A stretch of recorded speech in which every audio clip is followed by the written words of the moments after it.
सहनावतु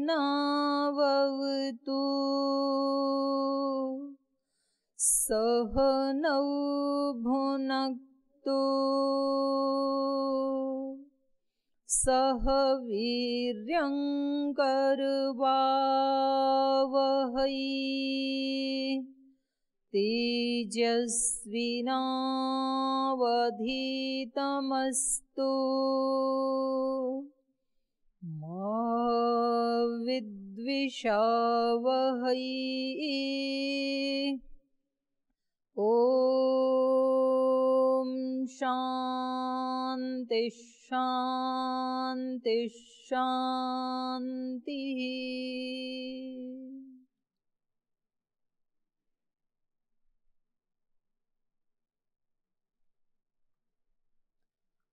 परम श्रद्धेय वंदनीय श्रद्धेय स्वामी जी महाराज एवं पूज्य आचार्य श्री की सूक्ष्म उपस्थिति को सभी की ओर से प्रणाम करते हुए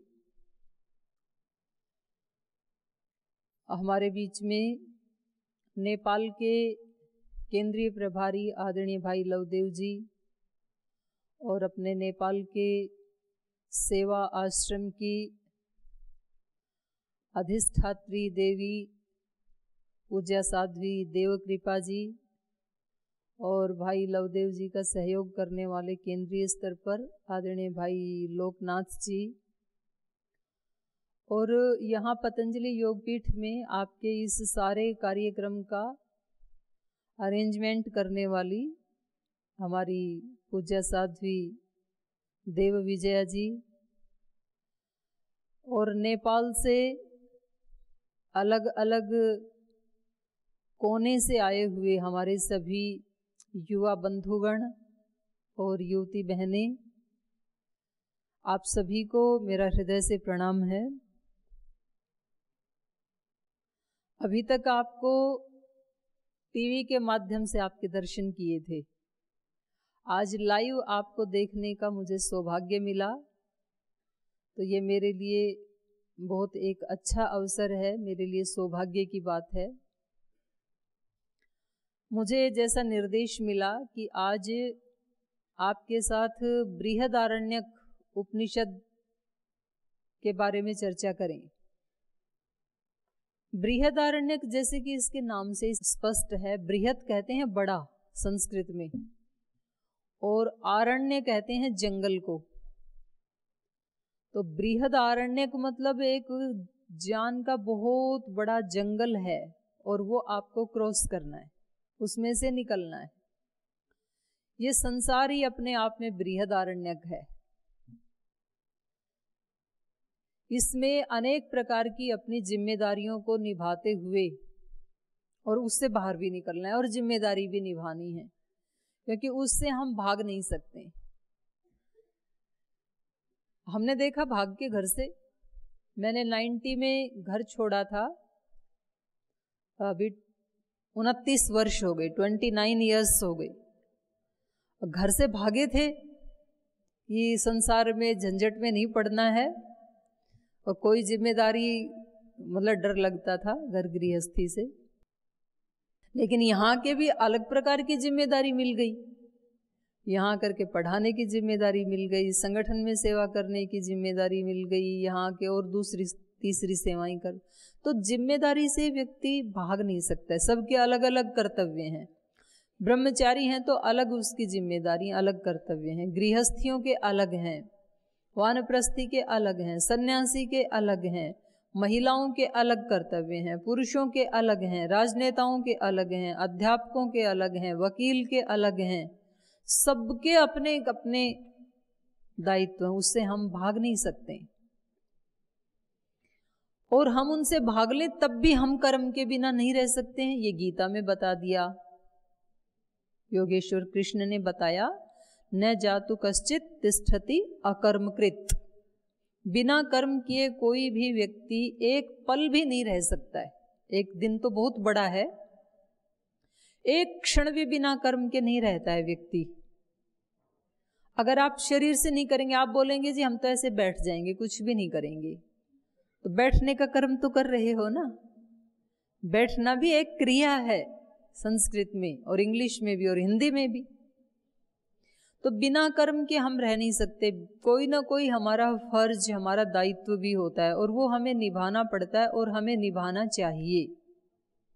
क्योंकि ये जो भरा पूरा संसार हमें माँ के गर्भ से बाहर आते ही, आंखें खोलते ही, ये सर्वांगीण सब अंगों से संपन्न ये जो संसार हमें मिला, तो ये हमने तो बसाया नहीं था पैदा होने से पहले। जब हम इस धरती पे आए, माँ के गर्भ से बाहर आए, तो आते ही हमें धरती माता मिली, सूर्य मिला, चंद्र मिला, वायु मिला, अग्नि मिली, माँ मिली, पिता मिले, माँ के स्तन में दूध मिला, सोने के लिए बिस्तर मिला। वो हमने तो नहीं बनाया, हम तो आए थे, अभी अभी तो आए दुनिया में। लेकिन सारा संसार, एक राजनीति मिली हमें, तो ये जो भरा पूरा संसार हमें मिला, तो ये किसी ने तो बनाया ही था हमारे से पहले। तो हमारा भी ये दायित्व बनता है कि हम उस कड़ी को आगे मेंटेन करके रखें, उसमें हम भी अपना फर्ज निभाएं, ताकि आने वाली जो संततियां हैं उनको भी ये संसार वैसा ही मिले। तो व्यक्ति संसार में आते ही ऋणी हो जाता है, उसके कोई ना कोई तो कर्तव्य होते ही हैं। अब कर्तव्य भी हमें निभाने हैं, लेकिन कर्तव्य में ही यदि लगे रहे तो फिर एक बड़ा कर्तव्य है जो केवल इसी जन्म में ही पॉसिबल हो सकता है, संभव हो सकता है। वो है सारी अविद्या का, अज्ञान का, दोषों का नाश करना और मोक्ष को प्राप्त करना। उसको आप मोक्ष कहें, ब्रह्म कहें, निर्वाण कहें, निःश्रेयस कहें, उसके कई नाम हैं अलग अलग शास्त्रों में। लेकिन सब प्रकार के दुखों से मुक्त होना, अज्ञान से मुक्त होना, ये कुछ भी उसको कह सकते हैं। वो एक बड़ा दायित्व है, वो अन्य किसी भी योनि में संभव नहीं है। बच्चे पैदा कर सकते हैं दूसरी योनि में, गाय, भैंस, कुत्ता, बिल्ली, कोई भी कर सकता है। अपना बसेरा बना सकते हैं, बसेरा मतलब मकान। तो चिड़िया है तो अपना घोंसला बनाती है। शेर जैसे हिंसक प्राणी हैं, जंगल के जो हिंसक, वो मांद बना लेते हैं। सांप जैसे जो प्राणी हैं वो बिल बना लेते हैं, अपना उसमें घुसते हैं। कुछ ना कुछ तो बना ही लेते हैं। कोई भी नहीं बनाते हैं तो पेड़ पे रह जाते हैं और खाना भी खाते ही हैं। तो ये जो हमारे कुछ स्थूल स्तर पर जीने वाले लोगों ने ना 3 लक्षण बताए, बोले रोटी, कपड़ा और मकान जीवन के कुल 3 निशान, ऐसे बताए। तो ये जीवन का अपमान करना है। रोटी, कपड़ा, मकान, बच्चे, ये तो किसी भी योनि में कोई भी प्राप्त कर लेता है। मनुष्य के लिए यदि ये 3 लक्ष्य रखें तो ये मनुष्य जीवन का अपमान है। फिर तो हमें इससे पार भी जाना है। तो हमारा ये जीवन कैसा है? हमारा ये जीवन है बृहदारण्यक, जो मेरा आज का विषय है। और वो ग्रंथ में जो उपनिषद है वो वास्तव में ही सबसे बड़ा उपनिषद है बृहदारण्यक, और प्राय उसको पढ़ाते नहीं है क्योंकि वो बड़ा इतना है और वो सुंदर इतना है। उसमें छोटी छोटी कथाएं बना करके और ऋषियों ने बहुत गहरे ज्ञान को इतनी सरलता से हमें बताया है। हमें एक जीने की इतनी अच्छी टेक्निक बताई है वहाँ पे कि बहुत बड़ा एहसान है हमारे सर पर उन ऋषियों का। तो उसका एक छोटा सा प्रसंग आज आपके साथ शेयर करते हैं, एक कहानी के माध्यम से। और वो लगभग हो सकता है आपने किसी ने सुनी भी हो पहले, या नहीं भी सुनी है तो आज पहली बार सुन लेंगे, या सुनी है तो उनका रिपीट हो जाएगा। बृहदारण्यक में एक कथा आती है। एक ऋषि हुए हमारे यहाँ, उनका नाम था याज्ञवल्क्य। नाम सुना आपने? याज्ञवल्क ऋषि का नाम सुना है? और उस समय शायद भारत में बहुपत्नी की प्रथा रही होगी। तो उनकी 2 पत्नियां थी, कात्यायनी और मैत्रेयी। तो वो बड़े आराम से संतुष्ट एक गृहस्थ जीवन जीते थे।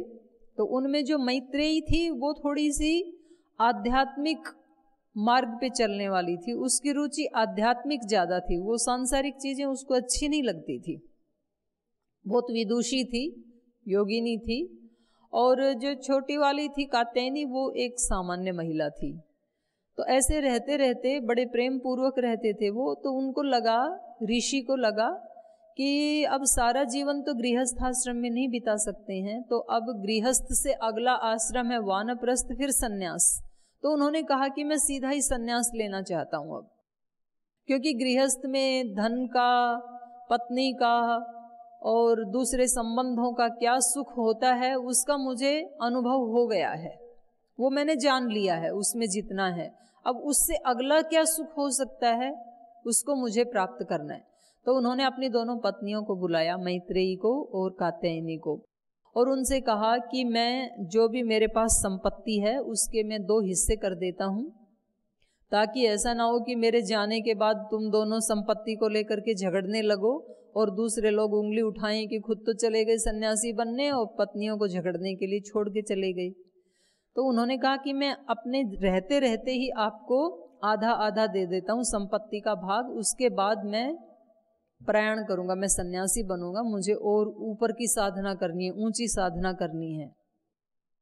तो उन्होंने, कात्यायनी ने तो मान लिया, करे ठीक है जैसे आपकी आज्ञा हो।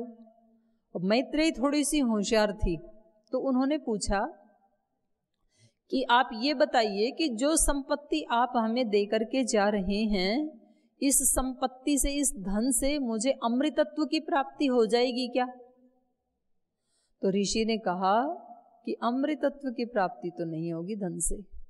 जैसे साधन संपन्न लोग सुखी जीवन जीते हैं वैसा सुखी जीवन आपका हो जाएगा, लेकिन अमृतत्व की प्राप्ति तो नहीं होगी।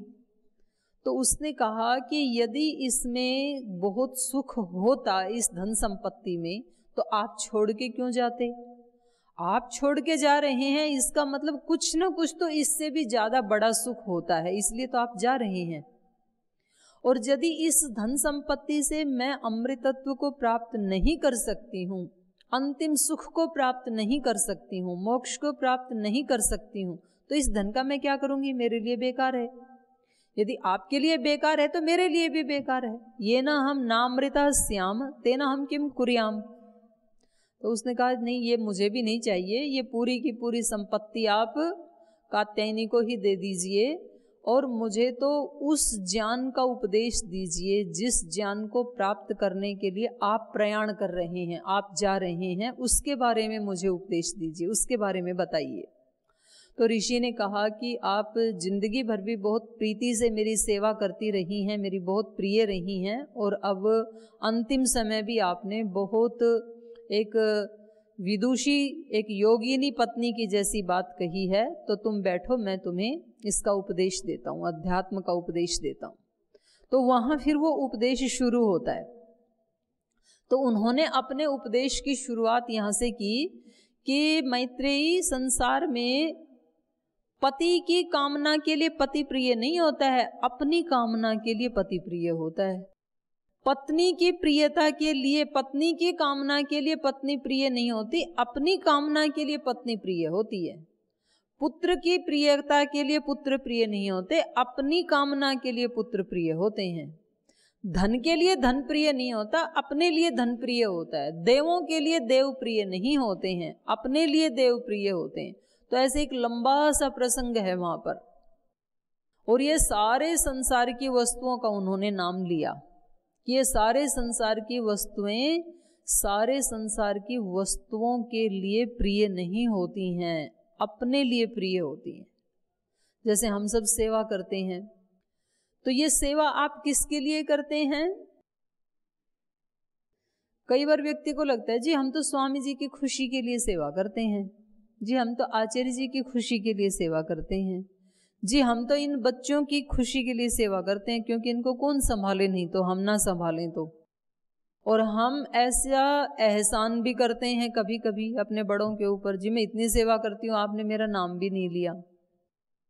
ऐसे हम अपने माता पिता की भी जब सेवा करते हैं तो उन पे भी एहसान करते हैं कि हम आपकी कितनी सेवा करते हैं। जरा पड़ोसी को तो देखो, पूछते भी नहीं अपने माता पिता को, और आप कभी हमारे को आशीर्वाद ही नहीं देते हैं। तो हमें ये लगता है कि हम दूसरे के लिए सेवा कर रहे हैं।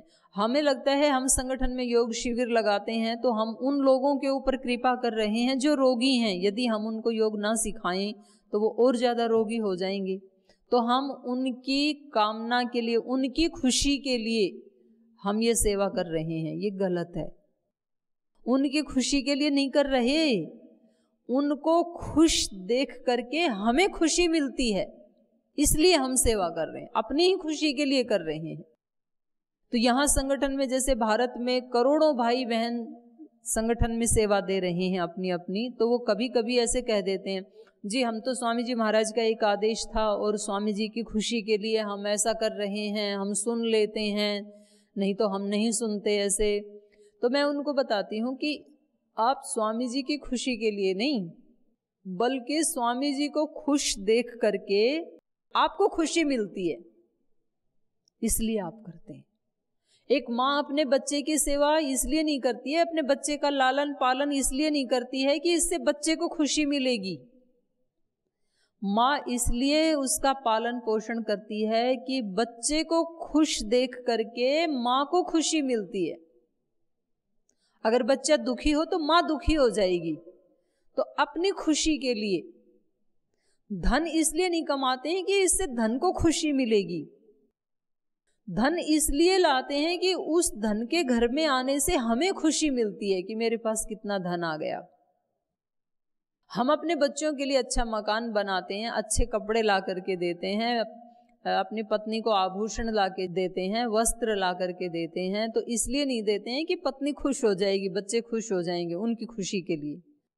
उनकी खुशी के लिए तो लाते हैं, पर उनको खुश देख करके हमें खुशी होती है, इसलिए लाते हैं। तो अंततो गत्वा हम सारे काम किसके लिए करते हैं? अपनी खुशी के लिए करते हैं। आप यहां भी आए, भारत में भी, तो किसकी खुशी के लिए आए? अपनी खुशी के लिए। यहां आकर के हमें अच्छा लगता है। सेवा भी करते हैं तो अपनी खुशी के लिए, दान भी करते हैं तो क्योंकि दान दे करके हमें अच्छा लगता है, तो दूसरे के लिए नहीं देते हैं। इसलिए ये बात यदि समझ में आ गई, ये याज्ञवल्क्य ऋषि का उपदेश जो उन्होंने मैत्रेयी को दिया कि सब कुछ के लिए प्रिय नहीं होता है, अपने लिए प्रिय होता है। अपनी खुशी के लिए कर रहे हैं, अपनी प्रियता के लिए कर रहे हैं। तो ये बात यदि समझ में आ गई तो इससे लाभ क्या होगा? क्या लाभ होगा इससे? यदि ये बात हमें अच्छे से समझ में आ गई, बिल्कुल जम गई हमारे अंदर, जैसे हमारे अंदर कुछ बातें अच्छे से समझ में आती हैं कि अग्नि जलाती है, ये हमें ज्ञान हो गया, तो इसका लाभ क्या होगा? इस ज्ञान का हमें ये पता लग गया अग्नि जलाती है, तो इससे क्या लाभ हुआ? अग्नि में हाथ नहीं डालेंगे, ये फायदा हो गया। नहीं तो डाल देते, नहीं पता होता तो जल जाते। तो जब आपने को ये पता हो गया कि हम जो भी काम करते हैं वो अपनी खुशी के लिए करते हैं, तो इससे फायदा क्या हुआ? इससे लाभ ये होगा कि दूसरों के ऊपर ब्लेम नहीं करेंगे। सुबह से शाम तक ब्लेम करते हैं ना, हम पूछते हैं जी आपने झगड़ा क्यों किया? मैं क्या करता जी, वो उन्होंने ऐसे बोला, फिर मैंने भी ऐसे बोल दिया, तो मेरा तो ऐसे बोलना स्वाभाविक ही था जब उन्होंने ऐसे बोला। तो हम हमेशा, आपकी परेशानी का कारण कौन है? पति की परेशानी का कारण कौन है? जब पति परेशान है तो पत्नी ने मिसबिहेव किया। जब मैं आया ड्यूटी से, उसने पानी नहीं पकड़ाया, उसने पूछा भी नहीं, उसने सेवा भी नहीं की, तो इसलिए मैं नाराज हो गया। पत्नी से पूछे आपके दुख का कारण कौन है? तो बोले जो ये सुबह से तो इंतजार कर रही थी, आके भी बात नहीं सुनते, आते भी फोन पे लग जाते हैं। तो पत्नी के दुख का कारण पति, सास के दुख का कारण कौन? बहू। बोले मेरे घर में इतनी सुख शांति थी, मेरा बेटा मेरी बात सुनता था, जब से ये बहू आई है बच्चा सुनता ही नहीं है। तो सास के दुख का कारण कौन? बहू। बहू के दुख का कारण कौन? बोले मैं अपने घर में 7 बजे सो करके उठती थी, मम्मा मेरे को बेड के ऊपर ही चाय दे देती थी, जूस दे देती थी। अब मैं यहाँ आई तो 6 बजे से तो उठती हूँ, इनकी सेवा करती हूँ, फिर भी खुशी नहीं होते हैं। तो इन्होंने तो मेरा जीवन ही नर्क जैसे बना दिया। तो इसके नर्क जैसे जीवन का कारण कौन? सास। बच्चों के कष्ट का कारण कौन? घर में तो मम्मी माता, और स्कूल में टीचर्स। और टीचर्स के दुख का कारण कौन? ये बच्चे, ये पढ़ते ही नहीं है, रिजल्ट अच्छा आता नहीं है, फिर एडवांस तनख्वाह बढ़ाता नहीं है। बॉस के दुख का कारण कौन कंपनी में? एम्प्लॉइज कर्मचारी, क्योंकि वो वैसा काम करते ही नहीं है जैसा वो चाहता है, तो इतना प्रॉफिट होता ही नहीं है। और एम्प्लॉइज के दुख का कारण कौन? बॉस। ये कभी सीधे माथे बात ही नहीं करता है, जब देखो डांटता ही रहता है। ऐसे कोई काम होता है क्या? सब दुखी हैं, लेकिन सब किसके कारण दुखी हैं? दूसरे के कारण। ब्लेम करते हैं हम, और ब्लेम करते हैं इसलिए हमारे दुखों का अंत नहीं होता है कभी भी। क्योंकि जिसको आप ब्लेम कर रहे हैं वो तो इस बात को मान ही नहीं रहा है कि मेरे कारण दुख है। और वास्तव में कोई हमारे दुख का कारण नहीं होता है। हमारी जो कामनाएं हैं कि ये मेरे लिए ऐसा बिहेव करे, ये जो कामना है ये हमारे दुख का कारण है। और यदि मैंने उस कामना को हटा दिया कि ठीक है मैं बच्चों की सेवा करती हूँ, मैं पति की सेवा करती हूँ, ऐसा करके मुझे खुशी मिलती है, तो मुझे इनसे कोई अपेक्षा नहीं है। अब ये लेट आए, कैसे भी आए, कुछ लाएं कुछ ना लाएं, मैं जो कर रही हूँ अपना कर्तव्य कर्म कर रही हूँ, मैं खुश हूँ क्योंकि मैंने अपना कर्तव्य निभा दिया। तो ये बात यदि समझ में आई कि मैं जो भी घर में काम कर रही हूँ किसकी खुशी के लिए कर रही हूँ? अपनी खुशी के लिए कर रही हूँ, तो उसी दिन से झगड़े बंद सारी धरती के ऊपर। कितनी बड़ी उपलब्धि है ये, इस ज्ञान की कितनी बड़ी महिमा है। उसी दिन से शांति ही शांति जीवन में, खुशी ही खुशी, प्रसन्नता ही प्रसन्नता, क्योंकि मैं जो भी कर रही हूँ अपनी खुशी के लिए कर रही हूँ। मैं संगठन में सेवा करती हूँ, अब नीचे से संगठन वाले ब्लेम करते हैं, ये सुनते नहीं है, ऊपर से स्वामी जी आशीर्वाद देते नहीं है, फिर मैं टेंशन में आ जाती हूँ कि मैं सेवा कर रही हूँ, मुझे ना नीचे वाले सम्मान दे रहे हैं ना ऊपर वाले आशीर्वाद दे रहे हैं, इसलिए मैं टेंशन में। और जब मैंने सोचा कि मैं अपनी खुशी के लिए सेवा कर रही हूँ, वो मुझे सम्मान दें या अपमान, गुरु जी के आशीष सदा मेरे साथ ही हैं, भले ही वो मुख से बोलें या ना बोलें, और मैं अपना कर्तव्य का पालन कर रही हूँ, इससे मुझे खुशी मिलती है। तो मेरी खुशी तो मेरे अंदर ही निहित है, इसलिए बाहर से खुशी लेनी बंद, बाहर से शिकायतें बंद, तो जीवन आनंद से पूर्ण हो गया। ये समझाया याज्ञवल्क्य ने मैत्रेयी को कि ये सब कुछ अपनी ही खुशी के लिए होता है संसार में, दूसरे की खुशी के लिए नहीं होता है। तो उसने कहा ठीक है। फिर उन्होंने कहा कि आप किसके लिए जा रहे हैं, फिर संन्यास ले रहे हैं तो आप किसके लिए जा रहे हैं? तो उन्होंने एक शब्द कहा कि देखो इस सारे संसार में दो ही तत्व हैं, एक चेतन तत्व है, एक जड़ तत्व है, उसको कुछ भी नाम दे लें आप, तो हमें उन दोनों को अलग अलग समझना है। जड़ को जड़ समझना है, चेतन को चेतन समझना है, और दोनों का स्वरूप यदि हमें पता लग गया तो उसमें कुछ घालमेल नहीं होगा, और हम वैसे ही उसका प्रयोग करेंगे जैसा उनका स्वरूप है। तो उन्होंने कहा कि उस ब्रह्म की खोज में जा रहा हूं मैं, चेतन तत्व की खोज में जा रहा हूं। तो ब्रह्म की खोज में जा रहे हैं तो उस ब्रह्म को खोजें कहाँ? क्योंकि जो चीजें लिमिटेड होती हैं, जैसे मान लो मेरे पास कोई पुस्तक है और उसको मुझे जानना है, तो मैंने पहले पृष्ठ से शुरू किया उस पुस्तक को जानना, इस पेज को जाना, फिर इसको जाना, फिर इसको जाना, फिर इसको जाना, फिर आगे के पेज को, फिर अंतिम पेज को जाना, तो सारी पुस्तक मैंने जान ली। तो ये चीज कैसी है? जिसका आदि है, स्टार्टिंग पॉइंट है, और अंत भी है, एंड भी है। लेकिन ब्रह्म को कैसे जाने? उसका ना कोई आदि ना कोई अंत। अब ऐसी वस्तु को जाने कैसे? इस संसार का, ब्रह्मांड का कहीं आदि और अंत दिखाई देता है आपको? कोई ना आदि है ना इसका कहीं अंत है। धरती का अंत आएगा तो समुद्र शुरू हो जाएंगे, समुद्र का अंत आएगा तो धरती शुरू हो जाएगी, धरती का भी अंत आएगा तो दूसरे ग्रह उपग्रह शुरू हो जाएंगे।